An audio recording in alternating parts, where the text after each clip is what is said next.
भवतु सहनौ भुनक्तु सह वीर्यं करवावहै तेजस्विनावधीतमस्तु मा विद्विषावहै। ओम शांति शांति शांति। वैदिक जीवन पद्धति की इस कक्षा में आप सबका हार्दिक स्वागत है, अभिनंदन है। इंद्रियों का विषय चल रहा है अष्टांग योग में जो प्रत्याहार है, और उस प्रत्याहार की जो भावना है उसकी जो हमारे अंदर प्रतिष्ठा है, वो जब हमारे अंदर प्रतिष्ठित हो जाता है, सिद्ध हो जाता है प्रत्याहार, तो मनुष्य का जीवन उत्तम हो जाता है। मन और इंद्रियां जब एकाग्र हो जाती हैं, इंद्रियां मन का अनुकरण करने लगती हैं, जब मन विषयों से दूर होकर के योग की शरण में आता है, अर्थात प्राणायाम के माध्यम से जब हम मन को नियंत्रित करते हैं तो इंद्रियां भी नियंत्रित हो जाती हैं, विषयों से अलग हो जाती हैं। तब हमारा जीवन आगे की जो यात्रा है, जो दिव्य यात्रा है, उसके लिए हम सजग, सावधान और तैयार हो जाते हैं। कोई भी भ्रांति नहीं होती है। हम निर्द्वंद्व, निर्विकार, निरहंकार हो करके इस जीवन को बहुत ही अच्छी प्रकार से योगी के समान जी सकते हैं। लेकिन जब तक प्रत्याहार सिद्ध नहीं होता है, इंद्रियों का नियमन जब तक नहीं होता है, तब तक कभी हम इस जीवन को, इस पथ को पाकर के भी उस लक्ष्य तक नहीं पहुंच सकते, मंजिल की प्राप्ति नहीं हो सकती है। इसलिए ये दो रास्ते हैं। इंद्रियों का संयम ऐसा राजमार्ग है, ऐसा हाईवे है कि यहाँ पर सुख, समृद्धि, हर प्रकार के उत्कर्ष का, आनंद का, सुख का, जीवन में जो कुछ चाहिए वो व्यक्ति सिद्ध कर सकता है, प्राप्त कर सकता है, यदि जीवन में संयम है। और यदि असंयम है तो असंयम ऐसा राजमार्ग है, ऐसा हाईवे है जहां पर आपत्तियां ही आपत्तियां आती हैं, विपत्तियां आती हैं। जीवन में इतने व्यवधान आते हैं कि सबका समाधान हम नहीं कर पाते। ये जीवन हमारा जीता जागता शमशान बन जाता है। शमशान से, आदि और व्याधि से, मानसिक और शारीरिक रोगों से बचने का एक ही उपाय है कि हम योग की शरण में आए, अष्टांग योग का पालन करें, जिसमें ये प्रत्याहार अर्थात इंद्रियों को मन के साथ नियुक्त करके, उनके साथ युक्त करके जीवन को अच्छा बनाने का प्रयास करें। आगे बढ़ने से पहले कुछ आज गीता के श्लोकों के माध्यम से इंद्रियों का क्या कार्य है और इसकी क्या स्थिति है, इसको समझने का प्रयास करेंगे। तो थोड़ी सी चर्चा, एक श्लोक जहां जो है योगेश्वर श्री कृष्ण ने अर्जुन को बहुत समझाया और वो समझे भी, परंतु बाद में यही बात कहते हैं कि केशव, ये मन और इंद्रियां ये नियंत्रित नहीं है। ये बार बार समझाने पर भी कुपथ की ओर जाती हैं, सुपथ में नहीं चलती हैं। इसके विषय में मतलब कहा, यततो ह्यापि कौन्तेय पुरुषस्य विपश्चितः इंद्रियाणि प्रमाथीनि हरन्ति प्रसभम मनः।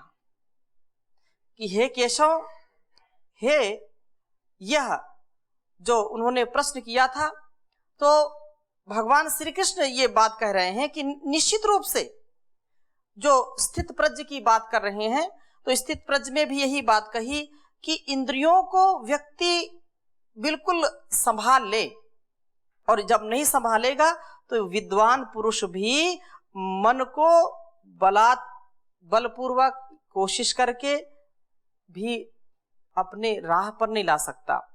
तो अर्जुन को समझा रहे हैं कि हे कौन्तेय, क्योंकि ये प्रमाथहीनशील है, मतलब ये मत देती हैं, इंद्रियां यत्नशील विद्वान पुरुष के मन को भी बलपूर्वक खींच ले जाती हैं और उसको विषयों में फंसा देती हैं।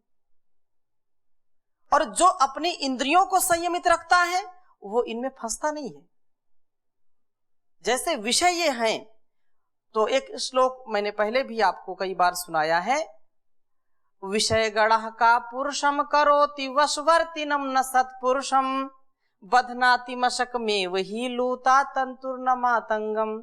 जो विषयों का समूह है इंद्रियों को ऐसा आकर्षित करता है कि जैसे एक मकड़ी का जाला मच्छर को फंसा लेता है, और जितना मच्छर फिर फड़फड़ाता है निकलने की कोशिश करता है उतना ही उसमें फंसता जाता है। ये मकड़ जाल केवल मच्छर जैसे कापुरुष को, पौरुषहीन को ही फंसा सकता है। समझाने के लिए बात कर रहे हैं कि इस जीवन में जो मनुष्य कायर है, जो मनुष्य इंद्रिय जित नहीं इंद्रियों की जो गुलामी करता है वही इन विषयों में फंसता है। और जैसे उदाहरण दिया कि जैसे मच्छर फंस जाता है, ऐसे वो फड़फड़ाता रहता है लेकिन वो निकल नहीं पाता है। लेकिन जो इंद्रिय जित है, अपने इंद्रियों को संयमित करता है, नियमित करता है, वो उसके लिए कहा कि वह जैसे हाथी होता है। हाथी को कितनी भी मकड़ियां चाहें उसको कभी मकड़ जाल में फंसा सकती है क्या? नहीं फंसा सकती। ऐसे ही जो जीवन में इंद्रिय जय करते हैं, अपने काम, क्रोध, ईर्ष्या, लोभ, मोह और रसना की वासना को वश में रखते हैं, वो कभी भी इंद्रियों में फंसते नहीं है। और ये जो कहा कि प्रज्ञा किनकी प्रतिष्ठित होती है, जो स्थित प्रज्ञ हैं, उनके विषय में कहा कि यदा संहरते चायम कुर्मो अंगानीव सर्वशः इंद्रियाणि इंद्रियार्थेभ्यस्तस्य प्रज्ञा प्रतिष्ठिता। बहुत ही उत्तम बात कही कि यदा संहरते चायम कूर्मो अंगानीव सर्वशः। इसको यह गीता का दूसरे अध्याय का 58वां श्लोक है, उच्चारण करेंगे। यदा संहरते चायम कूर्मो अंगानीव सर्वशः इंद्रियाणि इंद्रियार्थेभ्यः तस्य प्रज्ञा प्रतिष्ठिता। यदा संहरते चायम कूर्मो अंगानीव सर्वशः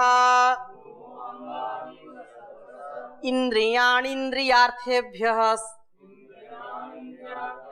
तस्य प्रज्ञा प्रतिष्ठिता।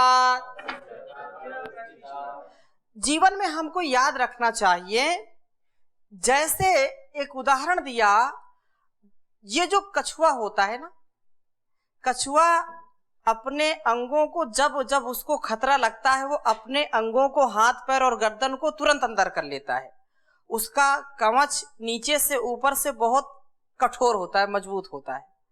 तो ऐसे ही जो प्रज्ञावान है, जो बुद्धिमान है, धीर हैं, गंभीर हैं, वे जैसे कछुआ सब ओर से अपने अंगों को अंगानी इव जैसे समेट लेता है। यदा संहरते चायम कुर्मो अंगानीव सर्वशः, सब ओर से हटा लेता है। यदा जब यह इंद्रियार्थेभ्य इंद्रियों के विषयों से इंद्रियाणी को सब प्रकार से हटा लेता है। जो प्रज्ञावान पुरुष है, जो विवेकशील है, तो यहां पर तस्य प्रज्ञा प्रतिष्ठिता। यदा संहरते चायम, निश्चित रूप से इस बात पर यहां कहा कि जो व्यक्ति अपने जीवन में विशेष उन्नति चाहता है तो बाहर के जो विषय हैं उनको जैसे कछुआ अपनी रक्षा स्वयं करता है, उसी प्रकार से वो बुद्धिमान भी अपनी रक्षा करते हैं। बाहर के विषय जो चारों ओर से फैले हुए हैं और हमको अपनी ओर खींच रहे हैं, हमको गिराना चाहते हैं, वो गिरा नहीं पाते हैं, हम अपनी रक्षा करने में सक्षम हो जाते हैं। सब ओर से वह व्यक्ति उनको हटा लेता है और वह गिरता नहीं है। यथा प्राप्त शुभ अशुभ जो कुछ भी है, जिस प्रकार से कछुआ अपने अंग सब ओर से सिकोड़ लेता है, उसी प्रकार से जब कोई पुरुष अपनी इंद्रियों को उनके विषय से खींच लेता है, तब यह कहना चाहिए कि उसकी बुद्धि स्थिर हो गई है, अर्थात वह स्थितधीहि हो गया है, स्थित प्रज्ञ हो गया है। जब तक वो विषयों में जो है बह जाएगा, तब तक उसका जीवन कभी भी पटरी पर नहीं आएगा। संहार होगा, अंदर भी संहार हो रहा, बाहर भी संहार हो रहा है, लेकिन अपने आप की रक्षा करना, यही तो बुद्धिमत्ता है, यही प्रज्ञा है कि हम हर ओर से अपनी रक्षा करें। पल पल पग पग में इतनी कठिनाइयां आती हैं, इतने संघर्ष होते हैं, हम अंदर के द्वंद्व से, बाहर के द्वंद्व से अपने आप को बचा करके रखें। बड़ी कठिनाइयां हैं। ये साधना का जो पथ है, ये इतना सरल नहीं है। इसलिए कवि कहते हैं, साधना की राह पर चलना कठिन, साधना की राह पर चलना कठिन, रोकेंगे साधक तुझे लाखों विघन, रोकेंगे साधक तुझे लाखों विघन, साधना की राह पर चलना कठिन।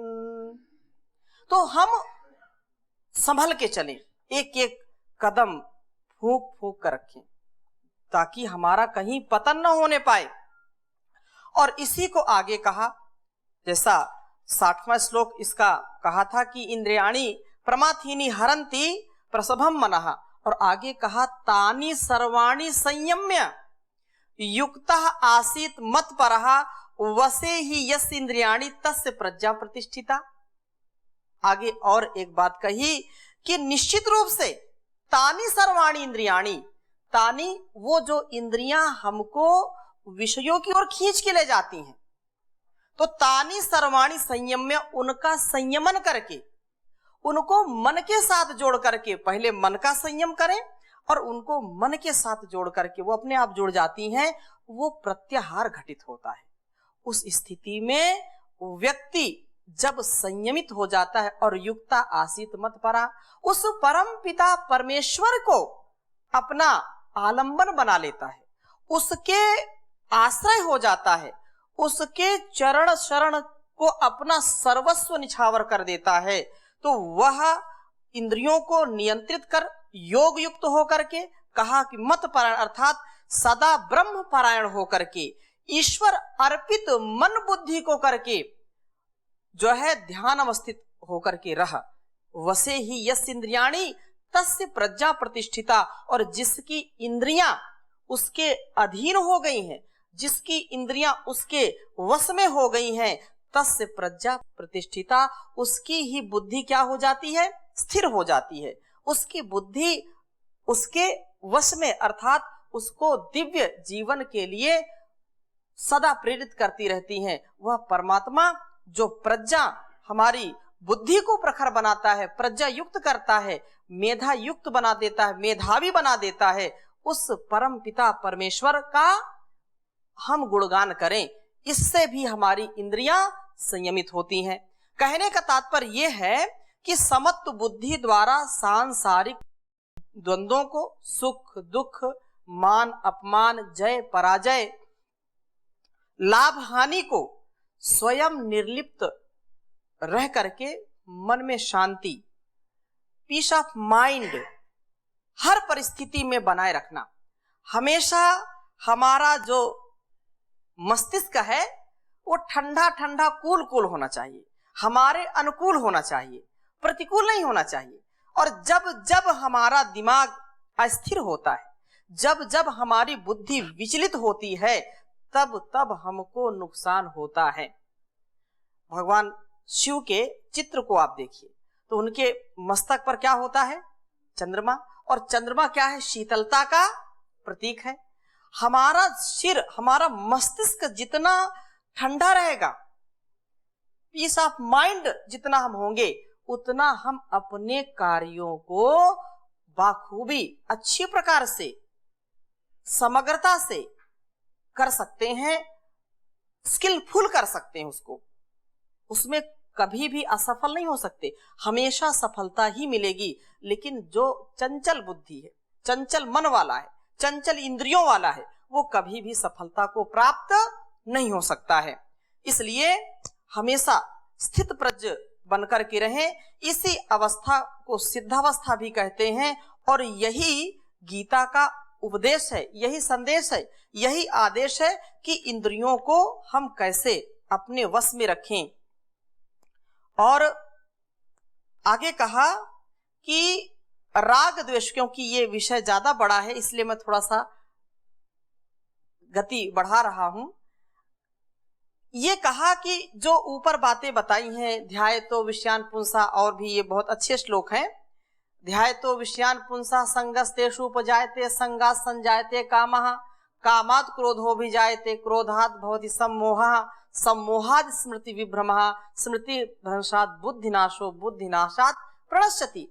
ये जैसा ये क्रम है, यदि हमने मन को नियंत्रित नहीं किया, इंद्रियों को नियंत्रित नहीं किया, तो हमारे अंदर के जो अवगुण हैं, जो दुर्गुण हैं, जो दैत्य बैठे हुए हैं, वो हमको मटिया मेट कर देंगे, मिट्टी में मिला देंगे हमारे अस्तित्व को। यदि सजग नहीं हुए तो जीवन को हम दिव्यता से जी नहीं सकते।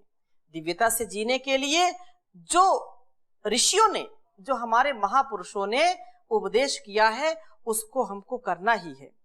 तो आगे कहा कि यदि सर्वनाश से बचना है, कल्याण की ओर जाना है, पतन से बचना है, उत्थान की ओर जाना है, तो इन श्लोकों को अपने जीवन का आधार बनाना चाहिए। कहा राग द्वेष विमुक्तस्तु विषयान इंद्रियश्चैचरन् आत्मवैश्यैर्विधेर्यात्मा प्रसादम अधिगच्छति। कहा कि विधेय आत्मा, अपने अधीन किए हुए अंतःकरण वाला साधक, अर्थात मन, बुद्धि, चित्त, अहंकार को अपने अधीन कर लीजिए। और ऐसा जो साधक है वो आत्मवश्य ही, अपने वश में की हुई राग द्वेष युक्त ही, राग द्वेष से रहित इंद्रिय ही, इंद्रियों के द्वारा विषयों से विचरण करता हुआ अंतःकरण की प्रसादम निर्मलता को अधिगच्छति प्राप्त कर लेता है। इंद्रियां हमारी निर्मल हो जाती हैं, मन निर्मल हो जाता है जब हम उस परम पिता परमेश्वर का गुणगान करते हैं, उसका चिंतन करते हैं, उस महान जगदीश्वर का हमेशा अपने मन मंदिर में हम उसकी स्तुति, प्रार्थना, उपासना करते हैं। और ये भाव हमारे अंदर होना चाहिए कि हम सदा ऐसा ही जिएं। और अगली बात ये कही कि इंद्रियाणाम ही चरताम यन मनो अनुविधीयते तदस्य हरति प्रज्ञाम वायुर्नावामिव अंभसी। कि जैसे अंभसी जल में चलने वाली नावम, नाव को, वायु जो हवा चल रही होती है और नाव भी चल रही है, उसको जब बहुत तीव्र वायु बहती है तो जो नाव चल रही है जल में उसको हर लेती है, अर्थात उसका रुख मोड़ देती है। वो जाना कहीं है और चली जाती है कहीं। तो ऐसे ही विषयों में विचरती हुई इंद्रियां, जो इंद्रियों में जो मन, यह जिस इंद्रिय के अनुसाथ विधीयते रहता है, तत् एक ही इंद्रिय अस्य अयुक्त पुरुषस्य प्रज्ञाम हरति, उसको हरण कर लेती है। एक विषय के साथ, केवल मन यदि एक इंद्रिय के साथ लग जाए तो समझो कि जीवन हमारा नष्ट कर सकती है। रसना, केवल जीव से के साथ मन जुड़ जाए जिसकी जिह्वा बहुत चटपटा खाने का मन करती है, या ये कहें कि जो चटोरा हो जाता है, तो चटोरा व्यक्ति कभी भी योगी नहीं बन सकता है। एके साधे सब सधे, सब साधे सब जाए। केवल अपनी वाणी को हम संयमित कर लें, वाणी पर यदि हम संयम कर लें, जीभ रसना पर यदि हम अपने आप को नियंत्रित करके उसको जो है रसना की वासना को यदि हम समाप्त करते हैं, तो निश्चित रूप से बहुत हम आगे बढ़ सकते हैं। लेकिन जीभ पर नियंत्रण बहुत कम लोगों को होता है। रसना, रस ना, रसना में फंसना, रसना में फंसना, रसना में नहीं फंसना। और ये कब होगा? जब उस परम पिता परमेश्वर का हम हमेशा गुणगान करें, उसका ईश्वर प्रणिधान करें, उस जगदीश्वर का हम जब निश्चित रूप से अपने स्वभाव में लाते हैं, तो उसका आशीर्वाद, उसकी सद्प्रेरणा, उसका जो ज्ञान है, जो उसका जो विज्ञान है, उसका जो उपदेश है, वो हमारी आत्मा में उतरता है और हम तद अनुसार अपना आचरण करते हैं। हमेशा इस बात का ध्यान रखें। कई बार व्यक्ति विचलित हो जाता है, भटक जाता है, उस ईश्वर को भुला देता है, लेकिन उसको कभी भुलाना नहीं चाहिए। उसने ये जीवन दिया है, ये जगत दिया है, किसके लिए? हमारे लिए दिया है। तो हमारा क्या कर्तव्य है कि हम भी उसको प्रातः सायं उसका जाप करें और उसको अपना इष्ट समझ करके उसका जो है हम सब कुछ अपने जीवन में उपयोग ले रहे हैं, उपभोग कर रहे हैं, तो उसके प्रति हमारी कृतज्ञता होनी चाहिए। ये जीवन तुम्हारा तुम्ही को है अर्पण, लगा दो किनारे इसे मेरे भगवन। ये संसार भवसागर में ये इंद्रियां, ये मन ऐसे विचरण कर रहा है और ये बार बार फंसता है। इससे बचाओ, अपने आप को बचाओ। जैसे उदाहरण दिया कि नाव यदि फंस जाए मझधार में और चारों ओर से तूफान चल रहा है, तो कोई उसको पार लगा नहीं सकता। तो मैं अपना सर्वस्व आपको निछावर कर रहा हूं, ये जीवन आपको दे रहा हूं, लगा दो किनारे इसे मेरे भगवन। मैं पथ से गिरूं तो मुझे थाम लेना, दया करके सद जान देते ही रहना। ये सोया है मानव इसे तुम जगा दो, ये सोया है मानव इसे तुम जगा दो, लगा दो किनारे इसे मेरे भगवन। हो करुणा के सागर दया के हो दाता, तुम ही जग के पालक तुम ही हो विधाता। जो सच्चा है रास्ता उसे तुम दिखा दो, जो सच्चा है रास्ता उसे तुम दिखा दो, लगा दो किनारे इसे मेरे भगवन।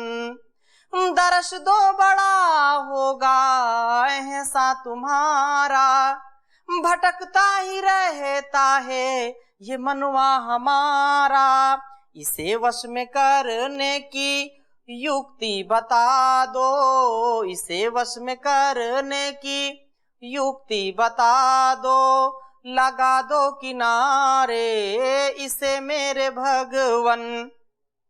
तुम्हारे भरोसे है जीवन की नैया, तुम्हारे भरोसे है जीवन की नैया, लगा दो किनारे मेरे खिवैया।